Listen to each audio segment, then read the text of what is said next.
Эфирда Татарстанның көньяк-көнчыгыш хәбәрләре. Студияда Лия Шафигуллина. Исәнмесез бүгенге программада. Аквапарк, шугалак яки кояш баюын күзәтү кафесы, сусаклагычның яр буе зонасы нинди булырга мөмкин? Әлмәтлеләр Даулазай елгасы үзәнлеге язмышын хәл итә. 36 команда һәм 1 сәгать вакыт өмә мавыктыргыч квестка үрелә. Үзенчәлекле экспонатлар табып, алар өчен бәян уйлап табучыларны нәрсә көтә? Көчле ышаныч яхшы нәтиҗәләр бирә. Әлмәт егете һәм аның тугры аты 2 җиңү яулаган. Идел буеның иң яхшы җайдагы тарихы. Әлмәт сусаклагычының яр буе зонасы ничек төзекләндереләчәк? Бирдә уен мәйданчыклары һәм аквапарк булырмы? Әлеге мәсьәләләр турында яшьләр үзәгендә фикер алыштылар. Әлмәт бөтен Россия кече шәһәрләр конкурсына катнаша. Әлеге территорияны төзекләндерү өчен җәмәгать еңлекләре үстерү программасының рәсми сайтында 52% тавыш җыелган. Әлмәтлеләр киләчәктә сулык ярында ниләр күрергә тели? Әлегә биредә янәшәдә яшәүчеләр йөри. Ралия Шаймарданова яр буеннан еш кына әрем җыям. Уңайлык өчен аңа күп кирәкми. Бары тик урынны тәртипкә китергән һәм эскәмияләр куярга тәкъдим итә. Объектны киңрәк төзекләндерү мөмкинлеген әлмәтлеләр үзләре тәкъдим итә. Конкурста никадәр активрак катнашсаң, Татарстан парклары проектында шартлы баллар күбрәк туплана.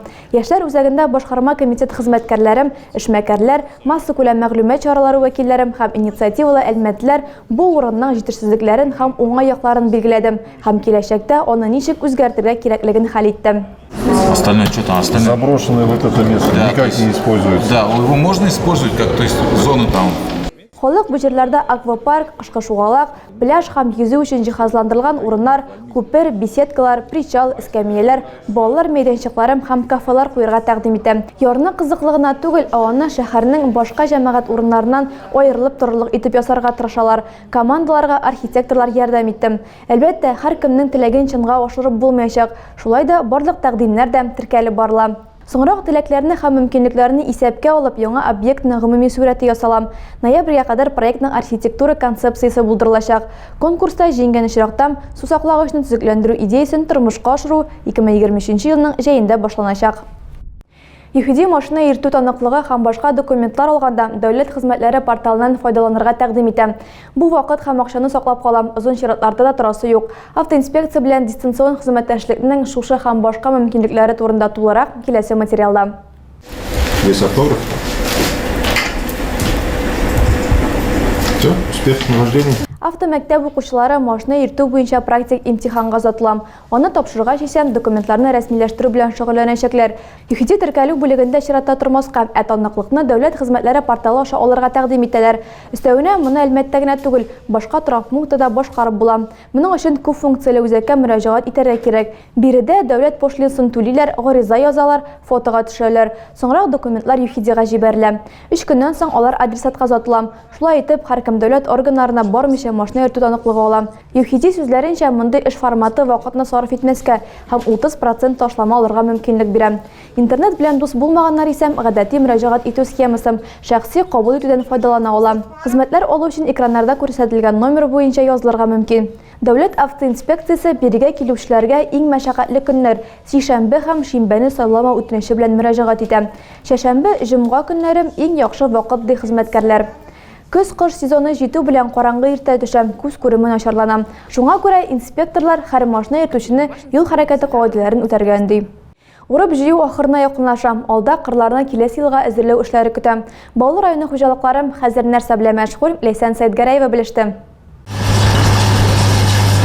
Кырларда техника гөрелесе тынмый. Район хуҗалыкларының әле көзгә кыр эшләрен төгәлисе бар. Безнең бүгенге көндә урып җыю эшләре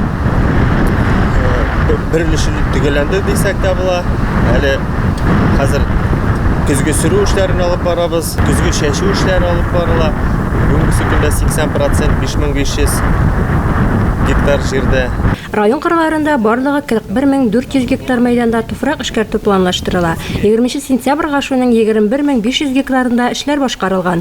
Бу 52% тәшкил итә. Исламгалиевлар крестьян фермерлык хуҗалыгы кырларында да туфрак эшкәртү бара. Бүгенге көндә туфрак эшкәртүче 4 техник эшли.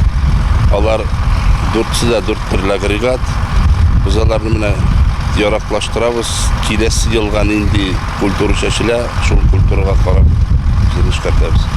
Хужалыкта туфрак эшкәртүдә Илнар Гыйлметдинов, Альберт Гыйлметдинов, Эльвир Зарипов, Радик Шәйхетдинов, Радик Хабибуллин эшли.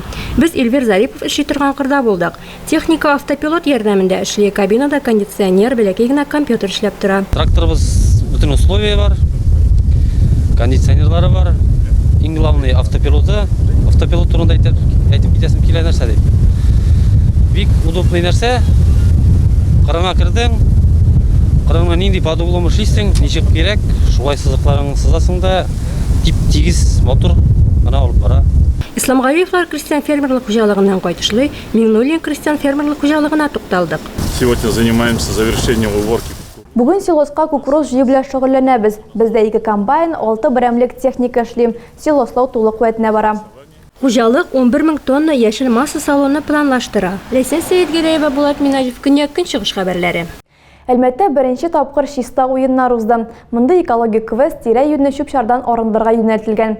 Гадәти өмәлләр белән чагыштырганда уен форматында 5 тапкыр күбрәк калдыклар җыела. Проектта дөньяның төрле почмагы, Америка Кушма Штатлары, Кытай, Япония һәм Европа, Азия, Африканың 16 иле катнашырга өлгергән. Өмә ничек файдалы гына түгел, күңеле дә үтә ала. Давай еще один раз, как-то Громче. Заря! Тизби күллияте студентлары командасы өмәгә күтәренге кәйф белән килгән. Мондый мавыктыргыч уен тагын да кызыксыну уята яшьләр. Катнашучыларга да рәхәт, әйләнә-тирә мөхиткә дә файда. Урынны тәртипкә китерү өчен 1 сәгать вакыт бирелә. 2-6 кешедән торган 36 команда мөселман зираты артындагы бушлыкта чүп-чарны мөмкин кадәр күбрәк җыярга тиеш.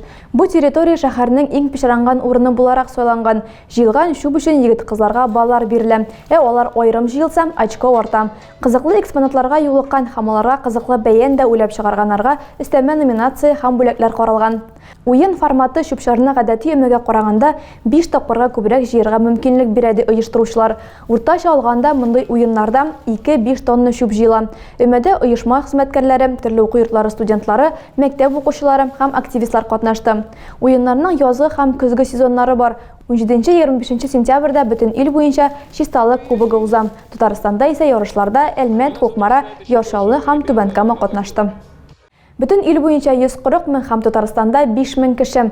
Кызыл Хошның Россия бүлеге волонтерлары 1 елга әнә шундый күләмдәге эшне үз өстенә алган. Белгечләр балаларны беренче ярдәм күрсәтү нигезләренә өйрәтә. Ай башында Әлмәттә дә бүлекчә барлыкка килде. Һәм аның хезмәткәрләре авыл мәктәпләрендә дәресләр үткәрә башлады. Шуларның берсе Урсалда оештырылды.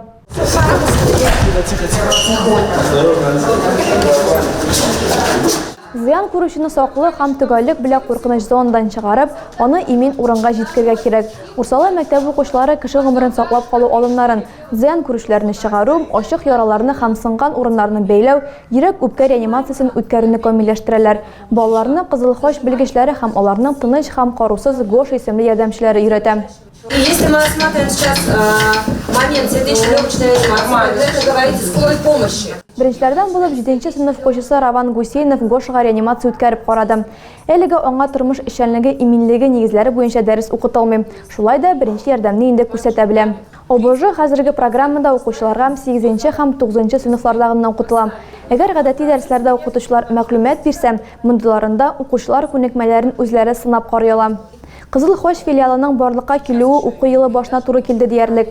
Хезмәткәрләр беренче эш итеп тирә-юньдәге мәктәпләр буенча сәфәргә чыктым. Ул бөтен дөнья беренче ярдәм күрсәтү көнендә башланып киттем. Һәм волонтерлар аны дәвам итәргә исәпли. Заманча һәм хәтта көн үзәк беренче ярдәм кагыйдәләре таныш булмаган кешеләр белән якын тән элемтәләренә тыйлырга өндим. Авыздан авызга ясалма сулыш алу техникасын якын дуслар һәм туганнар өчен генә кулланырга кирәк. Моннан тыш, әлбәттә, ярага ләкән кыйпычыкларны чыгармаска һәм ярдәм сорамаучыларга кагылмаска киңәш ителә. Дәресләр өлкәнрәк укучылар өчен каралган. Кеше сыйныфларда мондый мәгълүмат авыр тәэсирләр калдырырга мөмкин. Белгечләр барлыгы 12 авыл мәктәбендә кунак булырга ниятли.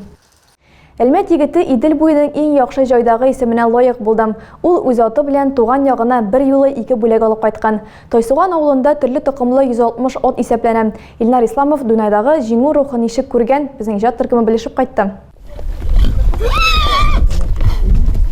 Илнар Исламов һәм аның атын хәбәрчеләрне үзенчәлекле сәламлим. Чемпионнар өйдә. Күңелгә якын булган Тойсуганның ат спорты клубында. 16 сентябрьдә Казан ипподромында Илнар Идел буйының яшь җайдаклары арасында 7 көндәшен узып чемпион исемен яулаган. Чемпионат молодых наездников 2 заездта үтә. Беренче заездта наездниклар жеребий буенча үзләренә ат сайлап алалар. И икенче заездка уже наездниклар алмашыналар атлары белән. Беренче килгән җайдак соңгы килгән атка утыра. Егет атлар белән 12 ел шөгыльләнә. Беренче булып ул аларны Сабан туйда күрәм. Чабышлардан таң калып җайда һөнәрен үзләштергә булам. Кичкенә Илнар тәүге адымнарын күршедәге ат асраучы бабай белән ясыйм. Беренче белемнәрен шунда алам. Соңрак Леногорскийның атлар сараенда күнекмәләрен ныгытам. Ярышларда катнаша башлыйм. Шуннан соң менә Тайсаган авылында конюшня төзеделәр. И шуннан соң үзебезгә якынрак булгач, мин Тайсаганга йөри башладым. Тайсаганда инде беренче профессионал адымнар ясый башладым. Казан ипподромнарына, Уфа ипподромнарында катнашып. Дунайга яшь ярым булганда егет ярышларга әзерләнә башлыйм. Яхшы нәтиҗәләргә ирешү җиңел булмады ди Илнар. Шуңа карамастан да мин аны калдырмадым. Тренировкаларны дәвам иттек. И менә былтыр ул бик яхшы безне күтәрә башлады, безнең исемне күтәрә башлады ярышларда. Соңгы җиңүне алар Кырлайдагы ат көнендә яулаган. Биредә татар токымлы Дунай башкаларны шактый арага калдырып иң җитезе булып танылган.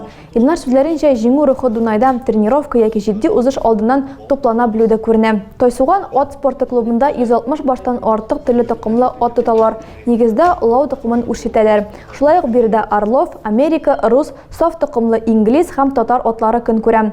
Ат клубын торгызырга Тахауддинов һәм Җәләевлар гаиләләре ярдәм күрсәткән. Хәзер исә Илнар октябрь ахырында үтәчәк Үзәк Мәскәү ипподромында Татарстан данын якларга әзерләнә. Тагы да күбрәк яңалыклар һәм тапшырулар белән безнең рәсми сайтыбызда таныша аласыз. Без социаль челтәрләрдә бар, хәбәрләр юлагыз. Бүгенгә менә шулар, мин сезгә файдалы яллар, күңел тынычлыгы телим. Исән-сау булыгыз.